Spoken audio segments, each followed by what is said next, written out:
Welcome to episode 36 of New Indian Woman podcast, airing first in second part of Feb 2021, and I'm your host Krishna. In today's episode, we are going to present something different. When I say we, I have with me my friend Srividya. We were recently discussing about festivals and about reimagining festivals, and that's when we thought it would be a good idea to record this itself for the podcast episode. So we are trying to go back to what we discussed, and then as we go along, based on whatever comes across, it will be like two friends having a chat. I welcome all of you to participate, listen to, and maybe towards the end of it, we can also see how you can participate in these kind of discussions. Okay, welcome Srividya. Hey, hi Krishna. Let us attempt to redo some of the points that we discussed some time back. Yeah. So let me start with the first question. So when we talk about festivals, what comes to your mind? For me, 2-3 words that come to my mind would be togetherness, fun, food. Okay. And for me, it is happy smiles, and then a lot of memories. Either creating memories or nostalgia, going back to our own earlier days, whatever it is, it's memories.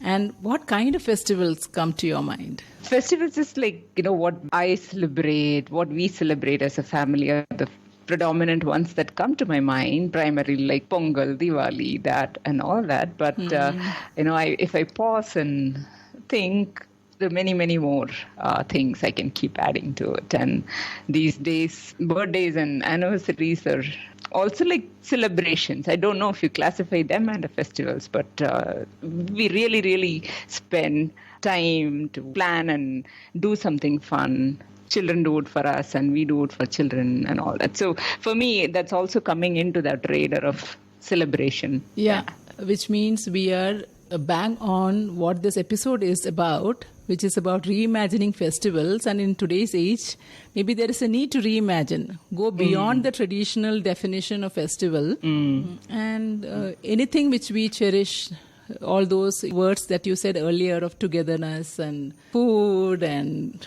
being happy together, whatever brings that becomes a festival, right? To me, any kind of holiday itself is like a festive. It brings a festive mood, actually. Yeah. To some extent, the start of summer vacation, the end of exams, children's exams, a long weekend.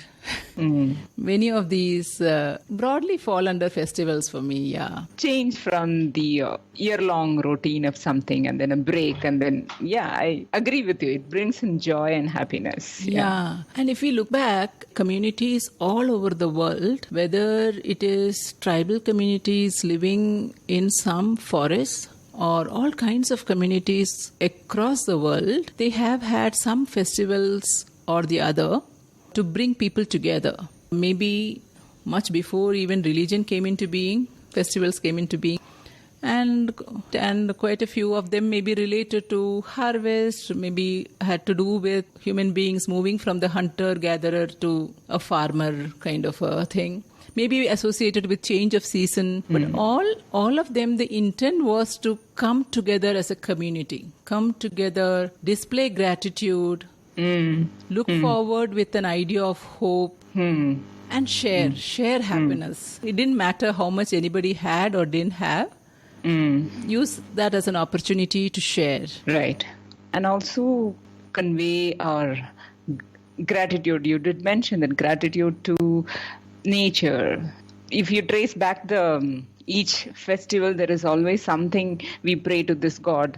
There are many, many things which are localized, specific only to that areas. We were talking, I was just remembering in my 12th grade, around at that age, I lived in a place in South Tamil Nadu where the girls, I studied in an all-girls school, and on a particular month, in the Tamil calendar, on Tuesdays, there is a girls' festival. I really do not recall the name of the festival, which is like boys or men are not involved in that festival, and they make something only girls will make and only girls will eat. They get together and do. I used to be very intrigued that we don't celebrate anything of that sort. But when I moved to that city, it was very intriguing to know something, and I felt very special that only girls are doing something.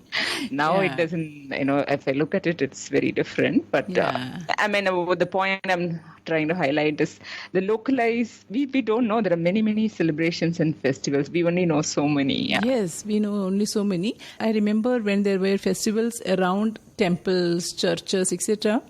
The local ones, the extended family would come. The daughters who have got married and gone away from the place would come back because it is festivals. So festival was an occasion to come together as well. Together, yeah.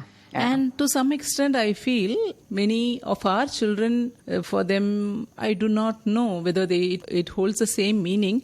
And to some extent, I feel it's also to do with us feeling that our lives are more predictable as compared to our forefathers, where they were so dependent on nature. Your income, whether you had food on the table depended on the seasons and whether there was a good rain or not. So today it looks true.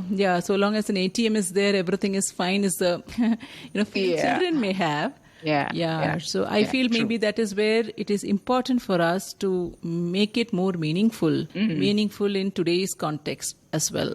My memories of festivals are actually in the context of joint families. I would say my family was a semi-joint family. There were one or two cousins living with us almost all the time and some aunt here and there. And festivals did not mean lots of things, but festivals meant sharing whatever we had with a large number of people. So it involved going to the neighboring aunt's house, sharing whatever was prepared. So much of food was prepared. Some special treats were made, seasonal ones, but one had to go and share, and they would come and share. And it was always sharing. And whatever was there, spread it. Give it. That was the highlight, actually. How lovely to hear. Yeah. And we looked forward to festivals. Yeah. That is something I clearly can connect with. Like every festival we looked forward to because there was something fun about it. We genuinely felt that fun and happiness and all that. For me, though we lived in a nuclear family, just my mom, dad, and my brother and myself, and for many years. But as communities, I remember Diwalis where it's like a complex where all the aunties would come together and plan, and then they cook in large scale. Could not even cook, make those sweets and savories in large scale. For a child, when I was 6-7 years old, to see huge vessels and getting so much of jalebis being made and all that was, I still have the visuals. So, but we came together and then how they discussed, the aunties, how they discussed about that and this and that, those are the memories I have. Yeah. So now after coming to city and after becoming an adult, one had to, conduct the festival, so to speak, or organize our schedule around it. Festival somehow at some point of time became a burden for me. I have to acknowledge, because I have to do so many things. It was suddenly as if you had to do ABCD also. While I was also looking forward to it, creating those memories for my children and all that. But somewhere, oh my God, I have to do that kind of a feeling somewhere started creeping in. When I now reflect upon it, I feel it had to do more with being alone, that larger group not being there. And that shared responsibility not being there. And somewhere you had to figure out what to do, where to buy things, and getting into all sorts of preparations. Yeah. See, the contexts have definitely changed from the time we grew up to now. But if I have to pause and reflect what it means to me, what festival means to me, feel and express the gratitude. These are my values towards festival. These values make the person who I am today, and I would like to genuinely offer these values. of course, we have to live by experience and offer the experience to children rather than telling them the values theoretically. Yeah, true. I'm also looking forward to work on how do I genuinely offer these values to them instead of just compelling them to join in. One is that I feel, when you said you feel burdened by the festival sometimes, there are some parts of it, I totally can connect with that. To reflect on that, how can we make it much more happier for children, and not feeling that the children shouldn't feel that way as well. It's just a ritual kind of thing. Yeah. Sometimes that is also because it has become more of a ritual and the meanings are lost sometimes. And I feel there is a need to adapt it in today's context. So, for example, a story about, say, Diwali, somehow the children, as very young children, that was exciting when they knew the story. But once they cross teenage or around the late teenage, what is it? What is its relevance? And I feel many of the festivals, the bigger festivals are there, and there are the smaller festivals. For many of the smaller festivals, I do not know the meaning, and many times I ask my friends also, do you actually know why we are doing this? So, for example, there is a festival associated with acknowledging or displaying gratitude to the river in your area. And I find it a little odd to do that when there is no river and I am taking water from the tap. And then to explain to my children, this is the context of the festival. We are thanking the river or whatever. And okay, there is no river. So, but at the same time, that concept behind is very good. And without us knowing it fully, if we just focus on, because most of these festivals have those special foods associated with them, right? Which celebrate the season or which celebrate the harvest or, either some. And sometimes it may not be those good items. Sometimes it is like, normally you may not have those food. It is like mandatory to have those food during those festivals. At least the idea is that, okay, you get used to it and things like that. Yeah. But sometimes it gets reduced to just that. Okay, if it is this festival, you make this dish, this dish, this dish. Yeah. So it is, I feel, in a sense, getting, I feel somehow responsible that just by doing that, I have kind of not tried to discover its meaning. And share those values that you were talking about. And as you're talking about this thanking the river, very interesting response came in my head. I recall the years when you had organized events for our lake. I mean, you may not have deeply gone in to say that I'm thanking the river or the lake or the water or nature, but a group of women or a group of people came along with you to organize those events to save and protect the river, the nature, that part of the nature. So I think we are doing it in a very different way. Very different way. True. Good that you pointed out that it never occurred to me.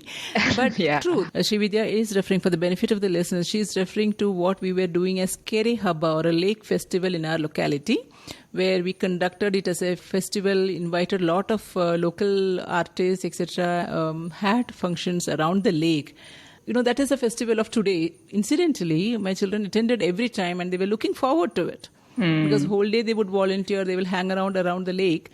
But the other festival, where I was notionally celebrating a river festival, maybe, I could have done it differently when I look back now. So that brings me to this particular thing about how could we reimagine. I feel there is a need to reimagine our festivals because we have a strong culture and tradition of a lot of festivals in India. I'm saying all over the world and especially in India. And maybe would be very interesting to examine some of those things that have got added as festivals and which our children also find meaning. And as today's women, what all should we do about festivals? We may continue to celebrate the earlier festivals. We may follow the rituals. We may do all that because we feel we have to follow them. That is each of our choice. But over and above that, can we look at how we can do it differently? Is there a need to do that? What do you feel? in the changing context, for me, there is a clear need. Interestingly, I went around and asked my children and everybody in my in my family. Nice. Very interesting responses came. I'm curious. One of my children said, "Listen, let's stop chanting all those Sanskrit mantras and all that. Make more food and do something together." I asked, "What?" It doesn't, we have to define and fix it now only that for Diwali we do this, for that we'll do this. It can evolve as we move along. So that was one response. And the other response was that, we enjoy driving out. Maybe instead of staying at home, then cooking and eating, the other child said we should just drive out one day and breathe fresh air. I think in the COVID times, that's a child who got really boggled down by staying at home. So interesting responses came. But personally, I feel for me, there's something which we as a family had started doing differently or something. Traditional family setup, you celebrate these. We are used to celebrate certain festivals and you continue to celebrate. Correct. As you said, the notionally celebrating.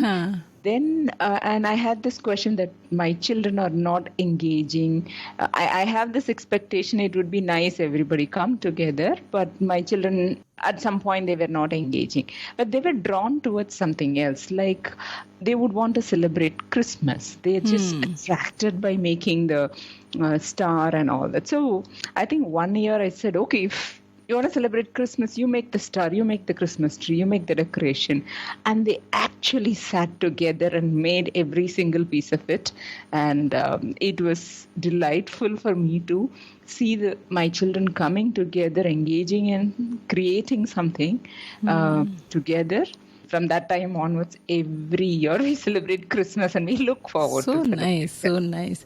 Yeah. So in our house, maybe something like that is, say, Onam, which is celebrated in Kerala. I grew up in Kerala. So in my house, actually, Onam was not celebrated. And after marriage, when we came to Bangalore, we realized, it'll be a good idea to celebrate Onam. And we have been celebrating Onam. And what does it mean? But the fact of the thing is, we may not be celebrating on the actual Onam day. Because it's very unlikely that we get a vacation on Onam here in Bangalore. And so most often it is the nearest weekend during the Onam season, because you get a lot of these food items which are special during Onam, the kind of banana chips, all such raw material you get during only that season. So we will pick either before Onam or after the actual Onam day. And over a period of time, children have also discovered this that happiness of inviting people over for Onam. So it's so nice. So initially it was like us having some friends over.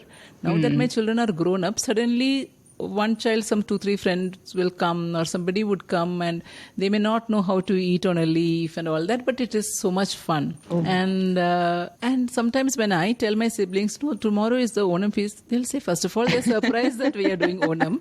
And plus, the fact is that we are doing it on some other random day. But now we will look forward to Onam every year. Yeah. So the first decision is, okay, when is Onam for us this time? That's interesting. Okay, next year, as soon as you decide, you let me know. I have self-invited myself to your place. Yes, we'll do that. All of you come over and we'll do that. Yeah. So it's nice. Right. Yeah. So that means, so one is about, maybe picking up some festival, which is not what is celebrated in our homes typically. Yeah, maybe it is to do with another area, or in my case, or another religion, as in your case that you have chosen. That's because for children those kind of boundaries do not exist. So it is nice to celebrate any festival of that kind. Yeah. But there is also scope for celebrating things like earlier you were talking about birthdays and anniversaries and Mother's Days, and some of those things also becoming festivals is a very interesting thing for me. True. Right? Yeah. So that way I for us actually over the past 10 years I should say, October 2nd, Gandhi Jayanti always became a special day, because once we started going to nearby In Bangalore, there is this Bhumi school. They were organizing a festival. So the very first time they organized a festival on Gandhi Jayanti, we went. So they will have some workshops, and it is like a fair, okay? It was like a fair happening in a temple, but without the temple, I'm saying. So it is happening in a school, and they were having very environment-friendly kind of events and awareness workshops and folk artists coming there. And excellent food, millet-based foods. We got introduced to millet-based foods in that event.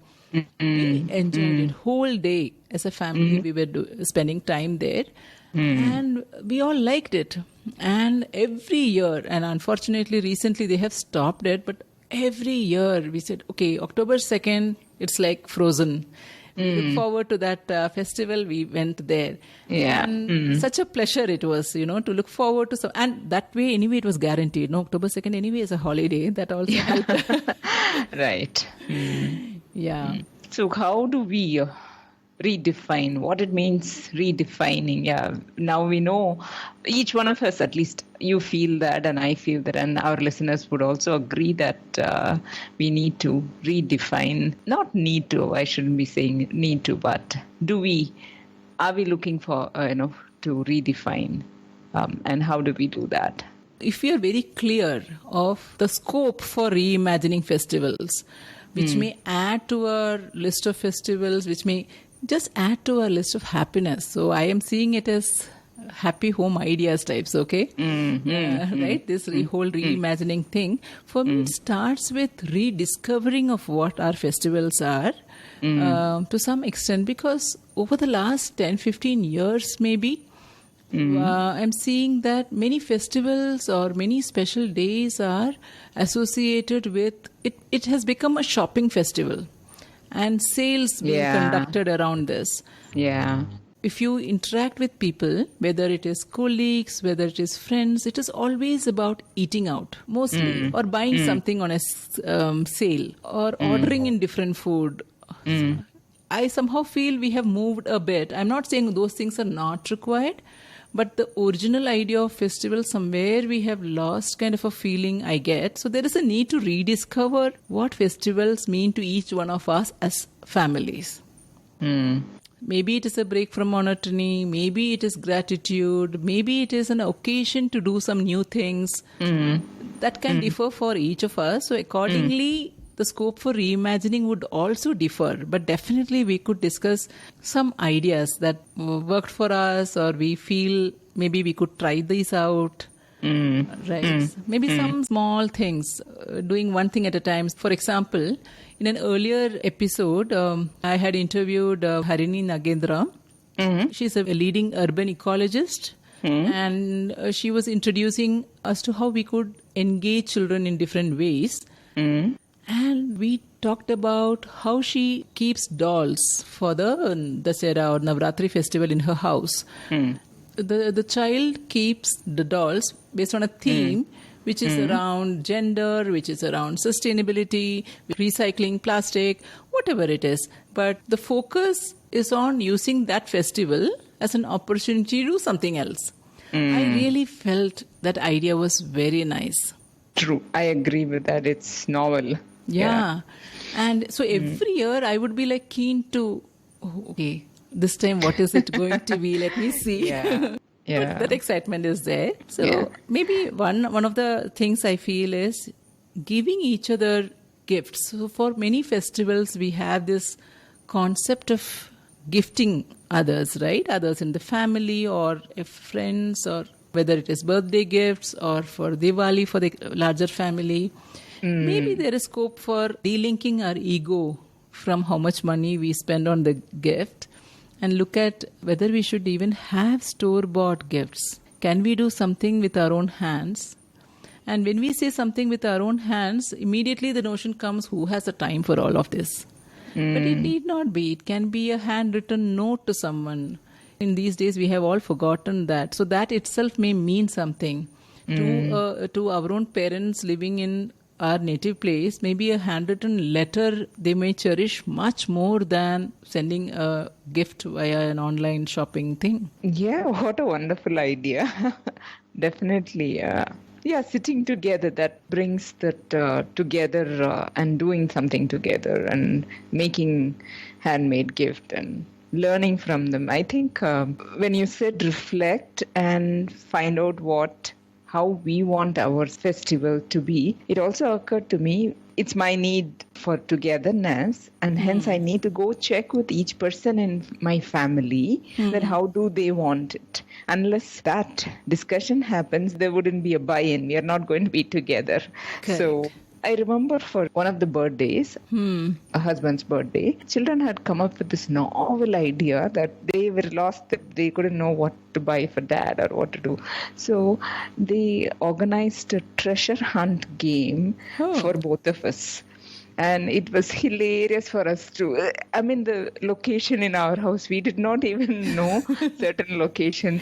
And they were so smart when they were doing it. Hey, don't put that location for Amma. Amma will crack it easily.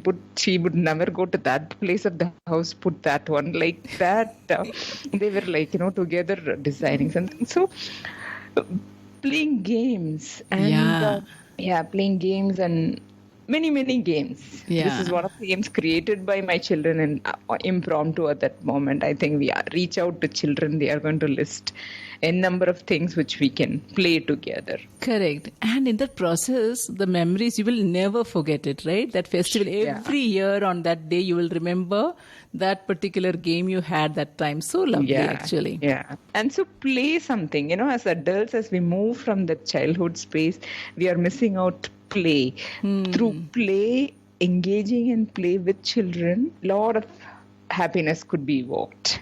Yeah, we should do that actually. Yeah, true. I haven't ever tried that. I was thinking of different kinds of outings. I remember once before in our house, I told you, when the vacation itself becomes like a festive thing. So that particular vacation, my daughter said, okay, let us do something very different this time. So we said, okay, you find out. You find out where we will go. And she found out something called an interactive play, which is a big thing, but I did not know such a thing existed. We went to attend an interactive play, which was wonderful because the actors on stage, I do not think I will be doing justice to this notion of an interactive play, but from a layman's term, let me attempt. It will be a storyline where the actors will stop maybe at 80%. And then they will ask the audience and say, no, you come and play the rest of it. Somebody in the audience would volunteer. So the story will take an unexpected turn. So the rest of the people, they would continue to act. So this particular person who related well with, maybe that story would have had an effect on that person. So that is why the person would say, yes, I will come and participate. Obviously, the person doesn't know to act, which is fine because the story takes over. Yeah. And the rest of the audience, rest of the people on the stage, they respond to how this particular person takes the dialogue, etc. It was a wonderful experience for us, actually. And every year oh my God, it was such a wonderful, those memories are so good, and I look forward to something like that. Yeah, I'm familiar with the art form which you're talking about, but it would be wonderful to take time to do things together like that. Yeah. And another thing is of doing something together over a long period of time. I remember once going to a shop in Jayanagar in Bangalore where a family had come. It was a very small shop. I had gone to get some thread or something of a particular color.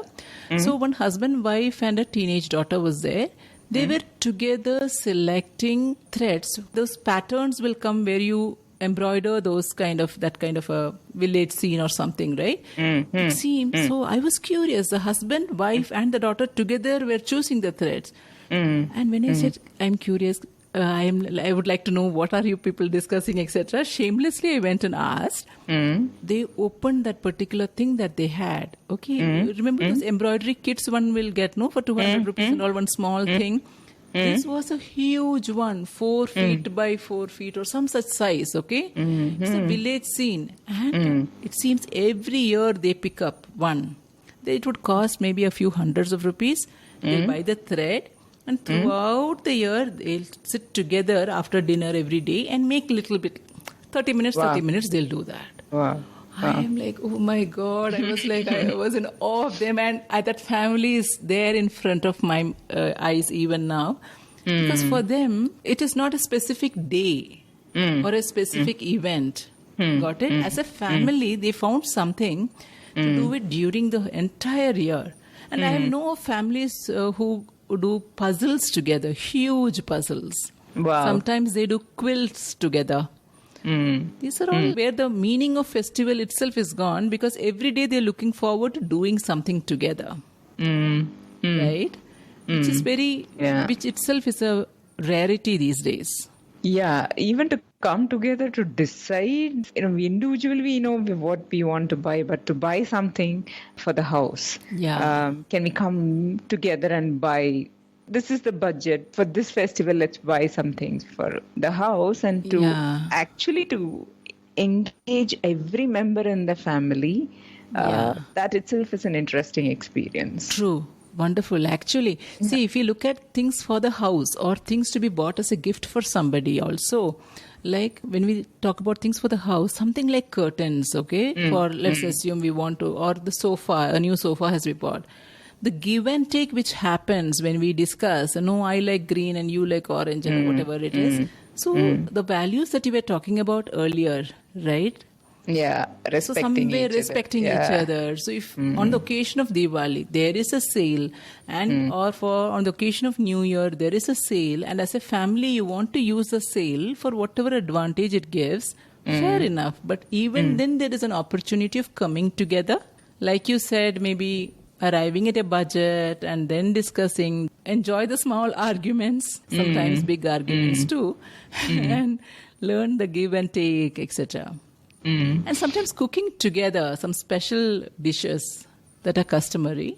When I say cooking together, yes, the together is the key word there. True. Yeah, you will get all shapes of that modaks and all that. And that's the most, interesting things to eat. True. And sometimes if there are elders around, them talking about how it was made earlier, the same things, so much more effort would have gone earlier. So nowadays, if we are making, say, 20 modaks with a lot of struggle and we feel a sense of satisfaction, earlier they would have all come as a much larger joint family and made 200 modaks in a day or something like that. True. You realize the scale of operations were very different in that era. Yeah, true. But I'm also thinking, as we are talking about, there are many, many ideas we can come up with. And I'm sure the listeners would add, if you go ask your children, they are going to give you a number of ideas. And even, in my house, I'm saying. But the part which we were thinking to reimagine, or is it going to really work for everybody? Is it practically possible? Or is it two of us talking in a different space and plane? I think it is worth trying out. It is something worth attempting, because people who have attempted, when you meet them, their pleasure, their happiness that it has resulted in, it looks very different. And always finding new meanings in existing things, regardless of it being festivals or anything for that matter, finding new meanings, there may be challenges. So if we are taking the approach of, suppose I go and announce in my family, okay, this year let us do Diwali differently. Let us do Christmas differently. Let us all go and instead of buying decorations, let us decorate with leaves. Nobody may buy that idea. Definitely they'll say, what are you talking about? So maybe there is scope for trying out in these small maybe some festivals which we are typically not celebrating. Maybe that is a good place to start trying out some small things. Not to disturb not to disturb the boat. Yeah, true. And maybe as you and I are talking and doing things differently, I'm sure each one of the families have adapted and changed to today's context, maybe doing many, many different things in their own ways. Yes, and it would be lovely to hear from everybody, especially areas where connecting over generations, because we are in interesting times where sometimes even the language that or what our children do and what our parents are able to relate to, there is a huge distance between this and even between us and our children, because the world is changing so fast. So this rediscovering and reimagining has more meaning now than ever, I feel. It makes sense to even ask the older people, if you had a chance to reimagine, what would it be? Maybe they would also have good ideas. It may be as simple as they may say, we want you to talk to us more frequently. They may tell our children, right? It may be many simple things which can lead to more and more happiness, pleasure, sharing all over. Yeah, time, offering our time, putting away the gadgets and other distractions and consciously offering our time to them. If you ask me, even putting away gadgets for half a day could be a good way of celebrating, for example, Mother's Day. I wouldn't mind that. If everybody in my house said, okay, because it is Mother's Day, we are keeping aside our devices for half a day. What more could I ask for? I'm sure if we go and ask, how do you want to celebrate Daughter's Day? I'm sure they will have, or Son's Day. Yeah. So in fact, Mother's Day, my mother may also say the same thing to me. Yeah. True. We actually would like listeners to write back to us and share how you plan to, or if you are already doing, share with everybody, or how you plan to. So Srividya, is there something that you plan to do differently the coming year for any festival? Yeah, I'm going to ask. Today I learned, when I asked about the festivals and what their feelings is, what they shared actually touched me. And everybody, even my children are talking about togetherness. So I'm going to ask before every festival, what is that you want to do to make you feel that being together? So I may not be able to say that one thing I will do this year. This particular festival I will change, but instead the commitment I'm taking is I'm going to check out. Instead of telling this is how it used to be done, this is how we used to do, how would you like to do it? Maybe there are parts of it I would still hold it, like cooking modak for one particular festival, because everybody enjoys. We don't have to delete that part. Yeah, the cooking part I'm not deleting anyway. And the eating part. Yeah, of course. Yeah. So food also, there are changes, and we have adapted in that as well to suiting to multi-generation people living in our house. Right. But beyond that, what is that they would like to do is I'm going to ask as frequently as possible with respect to these festivals. So, Right. For example, for this Diwali, my older daughter said we should, if at all we are buying new clothes for us, we should support these weavers, buy fabrics, and from the local weavers. So we arranged for it. It may not come on time. We may not wear one new dress on the Diwali day, but it is okay. For now, it's okay. True. Yeah. Yeah, it's wonderful because sometimes we underestimate our children, and they would come up with such wonderful ideas because they understand the intent behind this. And sometimes they may find some of our current ways of celebrating maybe not so meaningful. It's okay to ask. So I'm thinking, actually, this games idea that you said, I'm like, oh yeah, I should do that. I don't know, but definitely, for me, I'm thinking there are some of these bigger festivals where there are certain ways of doing it. I would like maybe not touch them this year, but find newer days, newer occasions. It may not be any great event or anything, especially in the current year with most of us being at home. I want to seriously look at, okay, we've been at home, the options are limited, but within that also, can I create a new festival? Because there are these months without any festivals. And there are these months where there is a succession of festivals, right? Yeah. So especially those months where there is nothing much lined up, I want to try out them as special days for our family. It may not be for anybody. Yeah. Just like Gandhi Jayanti was for us as a family, it's still that particular organization stopped. Maybe some days where, and do something really different on those days. And we had this, maybe I missed sharing that little earlier. We have this special days for our children, okay? That day, they will look forward to that day the whole year. They will choose, okay, maybe this Sunday we will do, Amma, Sunday is my day, okay, they'll say. One of them will say. So which means they decide everything. This was much more exciting when they were much more younger, where they would say, okay, morning no milk. Right? Or, we'll have ice cream for lunch. Sometimes they would say, whole day in a bookshop. So now it has kind of lost meaning because they have also become much more older, but finding newer things to do together. Yeah, that is what I would plan to do. Oh, what a lovely idea. Yeah, so it is exclusively me and that child that day.